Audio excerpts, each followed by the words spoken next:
Good morning student, आपका फिर से स्वागत है। आज हम शुरू करने वाले हैं class 10 chapter 3 pair of linear equation into variable. ध्यान समझिएगा, इस टॉपिक से एक 4 मार्क्स का क्वेश्चन एप्लीकेशन का मस्ट आता है और इसके जो नॉर्मल क्वेश्चन है वो बेसिक वालों के लिए बहुत इंपॉर्टेंट है और साथ ही साथ जो आगे क्वेश्चन कुछ ऐसे होंगे जो इससे रिलेट करेंगे। जब तक ये टॉपिक आपको समझ नहीं आएगा तब तक आप उस क्वेश्चन को नहीं लगा पाएंगे। फर्दर बहुत सारे क्वेश्चन हैं आगे चैप्टरों में, तो समझते हैं सबसे पहले इस चैप्टर के बारे में। तो इस चैप्टर को पर ध्यान समझिए एक तरह के पहला समझते हैं कि इक्वेशन क्या होता है। पहला समझते हैं कि इक्वेशन क्या होता है। इक्वेशन ध्यान समझिएगा, जो पॉलिनोमियल हमने पढ़ा था वही पॉलिनोमियल अगर हम इक्वल टू 0 कर दें, उसी पॉलिनोमियल को इक्वल टू 0 कर देते हैं, पॉलिनोमियल पीएस को इक्वल टू क्या कर दें 0 कर दें, तो क्या बनेगा हमारा इक्वेशन बनेगा। क्या बनेगा इक्वेशन, क्या बन जाएगा इक्वेशन। फॉर एग्जांपल बताते हैं। फॉर एग्जांपल हमारे पास एक पॉलिनोमियल है 3x + 4। पॉलिनोमियल है क्यों? क्योंकि वेरिएबल की डिग्री कितनी है 1 है, फिर वेरिएबल की पावर कितनी है 1 है, होल नंबर है। तो अगर इसको इक्वल टू 0 कर दें तो क्या बन जाएगा, ये इक्वेशन बन जाएगा। पहला पॉइंट क्लियर हुआ, इक्वेशन बन जाएगा। दूसरा समझते हैं लीनियर इक्वेशन। दूसरा पॉइंट लीनियर इक्वेशन। तो ध्यान समझिएगा, लीनियर इक्वेशन क्या होता है कि आपके वेरिएबल की जो पावर है 1, वेरिएबल की जो पावर है क्या हो 1 हो, तो क्या होगा लीनियर इक्वेशन। तो सिंपल कहेंगे कि जो डिग्री ऑफ px है, जो डिग्री ऑफ px है वो क्या होना चाहिए इक्वल टू 1। एग्जाम्पल समझा रहे हैं, हमने कहा कि 3x + 9 = 0। ध्यान समझिएगा, डिग्री क्या होती है, जो वेरिएबल है उसकी पावर क्या है 1 है। फिर ऐसे बोल सकते हैं कि जो वेरिएबल की पावर है, जो पावर ऑफ वेरिएबल है, फिर वेरिएबल की जो पावर है, वेरिएबल की जो पावर है वो क्या होना चाहिए 1 होना चाहिए। तो क्या बनेगा आपका लीनियर इक्वेशन बनेगा। देखिए यहाँ पर वेरिएबल क्या है x है, x की पावर क्या है 1 है, इसलिए ये इक्वेशन क्या है आपका लीनियर इक्वेशन है। एक और एग्जांपल लेते हैं 3x + 4y = 5। अब कोई कहेगा सर यहाँ पर 0 तो नहीं है, भाई 0 नहीं है तो इसको इस तरफ शिफ्ट करो तो क्या बन जाएगा, ये -5 हो जाएगा इक्वल टू 0 हो जाएगा। तो घबराना मत, अगर हम नॉर्मली कहें अगर आपके पॉलिनोमियल इक्वल टू लिखा हुआ है तो जाहिर सी बात है क्या हो इक्वेशन है। तो ये आपका जो इक्वेशन है उसमें पता लगा सकते हैं कि ये लीनियर है कि नहीं है। तो बताइए जो वेरिएबल है क्या है x और y, तो वेरिएबल की जो पावर है क्या होनी चाहिए 1 होनी चाहिए। वेरिएबल की जो पावर है क्या होनी चाहिए 1। देखिए x की पावर क्या है 1, y की पावर क्या है 1, इसलिए क्या है लीनियर इक्वेशन है। देखिए बात करते हैं जो लीनियर इक्वेशन ये है क्या चीज, क्या समझना, इसे बोलते हैं one variable linear equation in one variable. One variable का मतलब है कि एक वेरिएबल हो। देखिए कौन सा वेरिएबल है x है, केवल x है, चाहे x हो चाहे y चाहे z हो, केवल एक अगर वेरिएबल है तो उसे बोलते हैं linear equation in one variable. और अगर 2 वेरिएबल हो उसे कहेंगे लीनियर इक्वेशन इन 2 वेरिएबल। क्लियर है? तो अब इतना सब समझ आ गया, सीधे अपने टॉपिक पहुंचते हैं। पहले समझते हैं लीनियर इक्वेशन इन 2 वेरिएबल। हेडिंग है हमारे पास अगर लीनियर इक्वेशन इन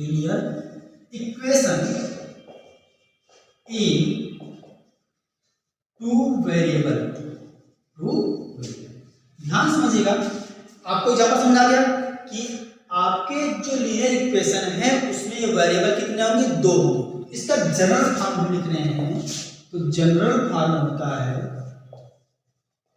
क्या होता है भाई ax + by + c = 0। ध्यान समझिएगा ax + by + c = 0, वेयर जहां पर a b और c क्या है कांस्टेंट है। क्या है भाई कांस्टेंट है, मतलब वो वैल्यू है फिक्स है, 2 4 6 8 कुछ भी हो सकता है, नंबर है कांस्टेंट है। और x y क्या है आपका वेरिएबल, x y क्या है वेरिएबल। यहां तक पहुंच गए। और समझना कि क्या आपके जो जनरल फॉर्म दिया गया ax + by + c = 0 में से में से क्या ए और बी में से कोई एक जीरो हो सकता है? ध्यान से समझना, वर्ड बोल रहे हैं कि आपका जो पैटर्न है चेंज हो गया है, इस बार कुछ भी पूछ सकता है 1 मार्क्स में। तो अगर कोई कहा कि linear equation in two variable में, linear equation in two variable में अगर फॉर्म लिखें ax + by + c = 0, तो क्या इन दोनों में से कोई भी इक्वल टू 0 हो सकता है? कोई भी इक्वल टू 0 हो सकता है? a या b में से कोई इक्वल टू 0 हो सकता है? तो कहेंगे नहीं, ना ही a इक्वल टू 0 होगा और ना ही b इक्वल टू 0 होगा। ध्यान समझेगा, आपका अगर इन दोनों में से कोई भी एक 0 हो गया तो आपको क्या हो जाएगा? वो लीनियर हो जाएगा। क्लियर है? अब चलिए, अगर यहाँ समझ आ गया तो अब अगला हेडिंग पहुंचते हैं हम, pair of linear equation in two variable. Heading है हमारा pair of linear equation in two variable. देखिए थोड़ा सा टाइम लगेगा, लेकिन चीजों को क्लियर करते चले ना। एक बार अगर हम डायरेक्ट कर दें, कुछ पता ही नहीं क्या हो रहा है। तो pair of linear equation in two variable क्या होता है कि हमारे पास जो linear equation in two variable है वो जोड़े में होंगे, पेयर में होंगे। क्या मान लेते हैं? इसका जनरल फॉर्म होगा, a1x + b1y + c1 = 0, पहला इक्वेशन। दूसरा मान लेते हैं कि a2x + b2y + c2 = 0। तो आज अगर हम इन दोनों को एक साथ लें, तो क्या कहलाएगा? Pair of linear equation in two variable. और ध्यान रखिएगा, इन दोनों को अगर एक साथ ले रहे हैं तो इसको बोलते हैं साइमल्टेनियस सिस्टम। क्या बोलते हैं? साइमल्टेनियस सिस्टम बोलते हैं।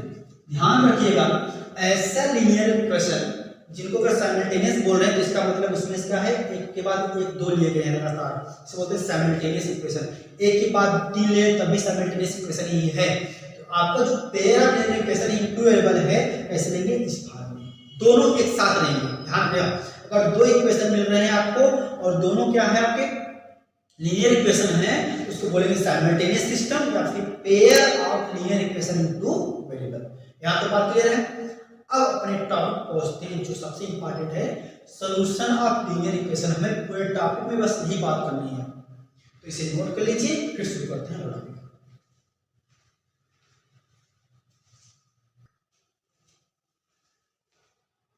तो चलिए शुरू करते हैं, solution of pair of linear equation.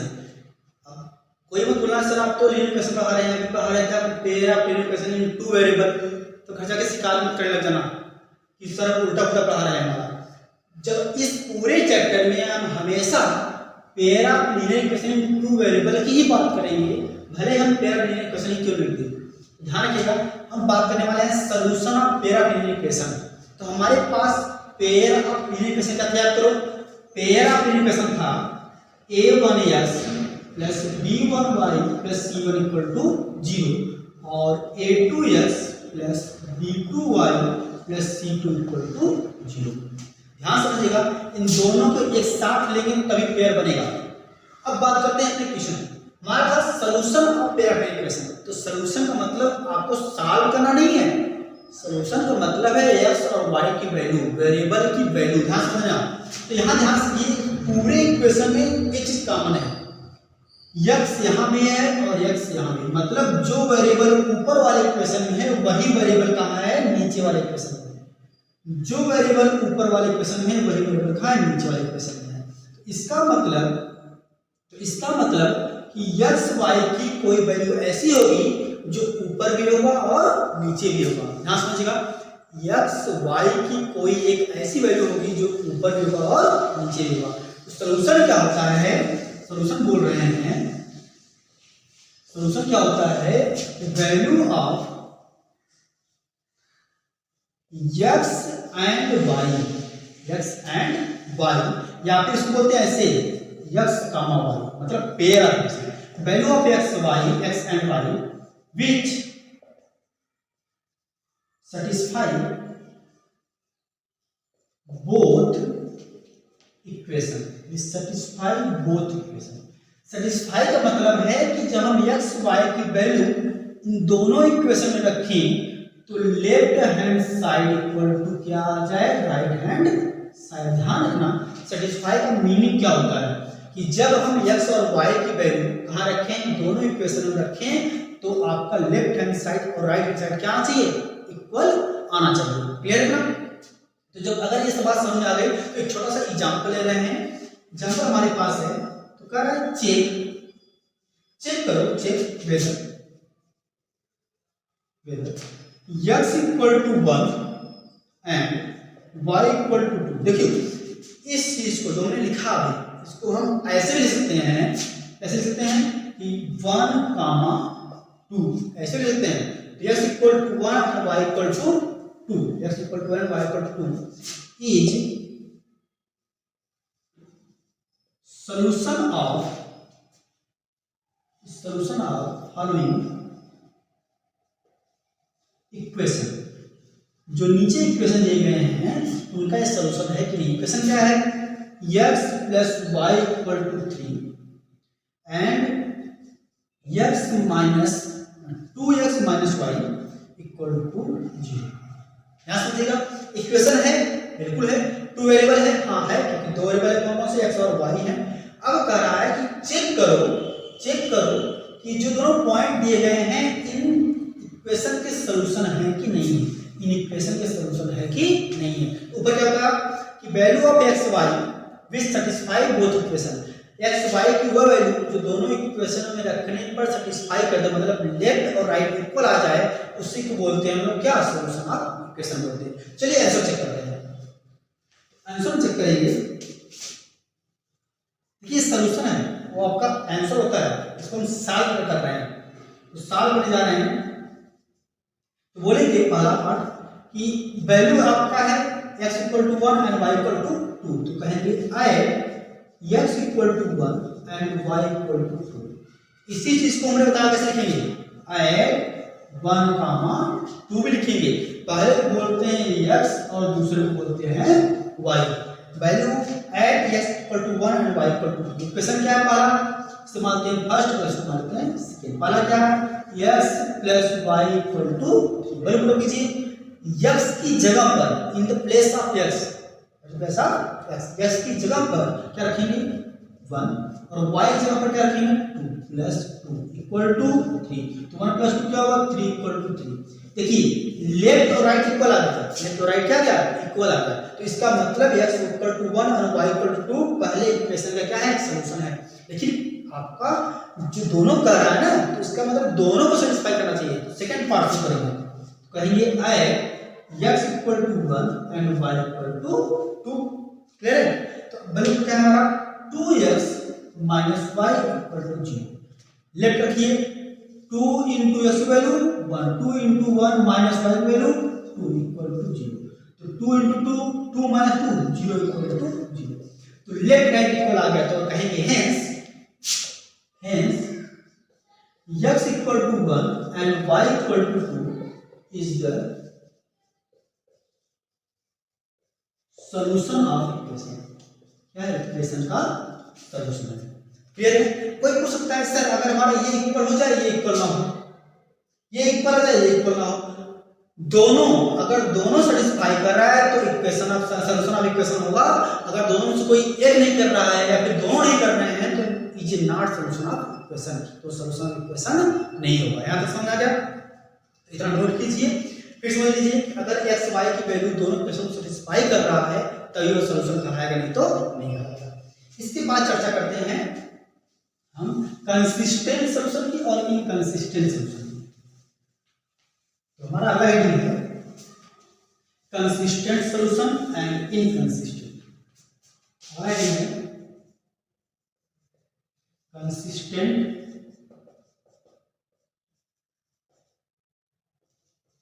Solution और inconsistent.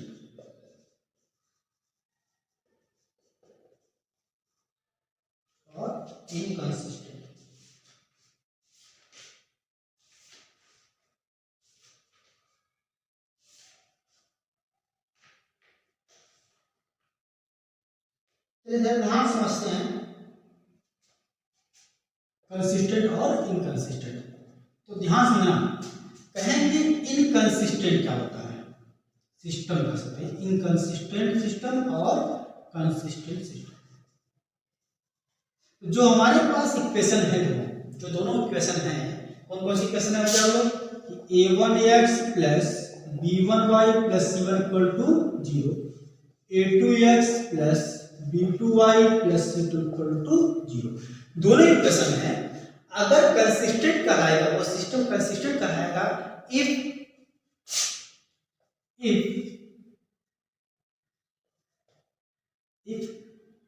the simultaneous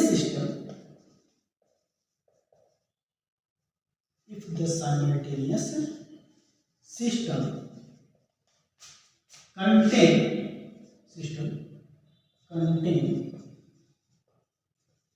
at least one solution। At least one का मतलब है कम से कम एक। अगर आपका जो सिस्टम है उसे कंसिस्टेंट तब कहेंगे जब आपका कम से कम एक सॉल्यूशन मिले। कम से कम एक से अधिक मिल सकते हैं, यानी एक्स वाई की वैल्यू एक से अधिक हो सकती है जो दोनों इक्वेशन को सेटिस्फाई करे, लेकिन कम से कम एक मिल जाए तो उसे क्या बोलेंगे हम, कंसिस्टेंट सिस्टम बोलेंगे। और इनकंसिस्टेंट सिस्टम क्या होता है, इट हैज नो सॉल्यूशन, उसके पास कोई सॉल्यूशन ना हो, मतलब एक्स वाई की कोई भी ऐसी वैल्यू ना हो, एक्स वाई की कोई भी ऐसी वैल्यू ना हो जो आपके दोनों सिस्टम को, दोनों इक्वेशन को करे, सेटिस्फाई करे।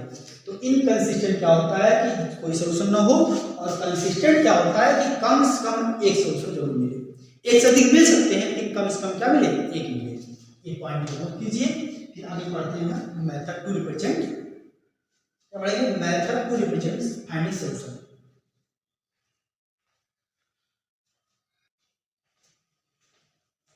तो चलिए अब शुरू करते हैं method to finding solution of linear equation. जो हमारे पास जो लीनियर इक्वेशन थे कौन से, फर्स्ट और सेकंड, उनके सॉल्यूशन को निकालने के मेथड क्या क्या है। पहला मेथड है ग्राफिकली, ज्योमेट्रिकली बोलते हैं, और दूसरा मेथड है अलजेब्रिकली। तो ग्राफिकल मेथड हम बारे में पढ़ा। तो ग्राफिकल क्या है, ध्यान समझिएगा। ग्राफिकल का मतलब है कि हम दोनों लीनियर इक्वेशन ग्राफ ड्रा करेंगे। ध्यान समझिएगा, दोनों लीनियर इक्वेशन ग्राफ ड्रा करेंगे और ग्राफ ड्रा करके पता लगाएंगे कि सॉल्यूशन मिलेगा कि नहीं मिलेगा। अगर मिलेगा तो क्या मिलेगा या फिर कौन सा मिलेगा। तो अब उसको लिए समझते हैं ग्राफिकली मेथड। तो ग्राफिकली मेथड लिख डालेंगे, और ग्राफिकली मेथड में हम 3 केस लेकर चल रहे हैं। ध्यान समझिएगा, ग्राफिकली मेथड में 3 केस है। मान लो अगर तुम ग्राफ ड्रा भी कर लिए तो पता कैसे लगाओगे कि वो सॉल्यूशन है कि नहीं है, सिस्टम कंसिस्टेंट है कि इनकंसिस्टेंट है, पता कैसे लगाएंगे। तो इसके लिए केस बता रहे हैं। पहला केस है, ध्यान समझिएगा, पहला केस है सिस्टम क्या हो, कंसिस्टेंट हो। सिस्टम क्या मिलेगा, कंसिस्टेंट मिलेगा, या फिर वन सॉल्यूशन आएगा। कितने सॉल्यूशन मिलेंगे, वन सॉल्यूशन। इसी को बोलते हैं यूनिट सॉल्यूशन, वन सॉल्यूशन मिलेगा। या फिर बोलेंगे इसी को इंटरसेक्टिंग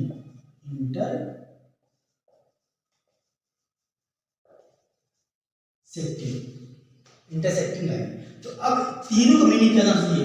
अगर हम इक्वेशन ले a1x plus b1y plus c1 equal to 0, इसको बोल रहे हैं L1 लाइन। क्या बोल रहे हैं, लाइन L1। भाई ये स्ट्रेट लाइन है, स्ट्रेट लाइन का लाइन क्या माने, L1 मान लिया।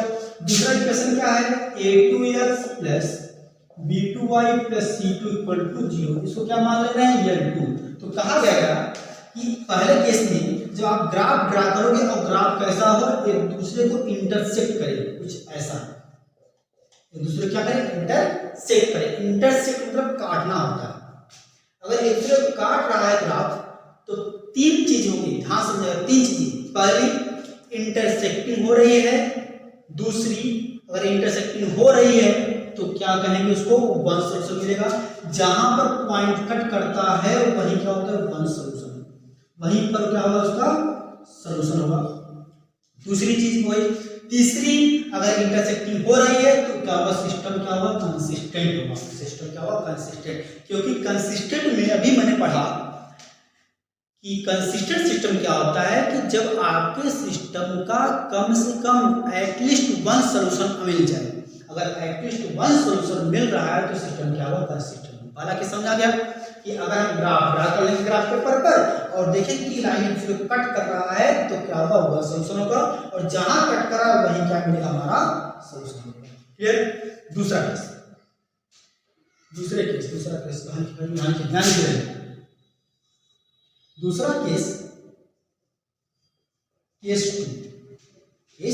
टू ध्यान समझिएगा।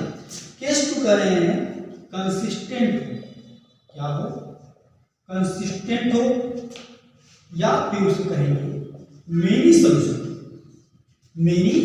मतलब बहुत सारे सोल्यूशन मिलेंगे, मेनी सोल्यूशन। या फिर कहेंगे क्या है, कोइंसाइडेंट।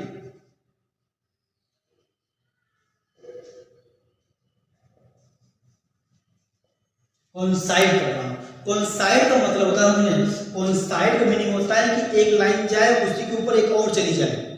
समझिएगा, कोइंसाइड का मीनिंग होता है एक दूसरे के ऊपर कोइंसाइड कर जाना। एक लाइन जा रही है उसके ऊपर एक और चला जाए, समझिए, उसे बोलते हैं कोइंसाइड करना। एक लाइन पहली मान ली गई L1, उसी के ऊपर एक और लाइन चलेगी दूसरी वाली में, उसे बोलते हैं कोइंसाइड करना। अगर कोइंसाइड हो रहा है तो कितने सोल्यूशन मिलेंगे, मेनी सोल्यूशन।